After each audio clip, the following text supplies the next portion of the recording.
بسم اللہ الرحمن الرحیم۔ السلام علیکم ورحمۃ اللہ وبرکاتہ۔ حدیث کا نام نبی کریم صلی اللہ علیہ وسلم کی ایک زرعی وصیت۔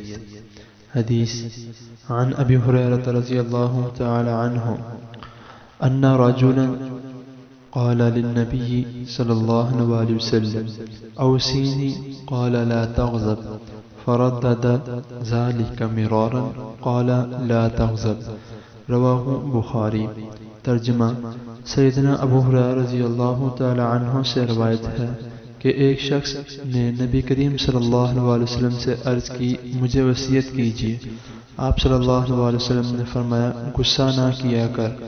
آپ نے کئی مرتبہ یہی بات دہرائی کہ غصہ نہ کیا کر۔ اس حدیث کو امام بخاری رحمۃ اللہ نے بیان کیا ہے۔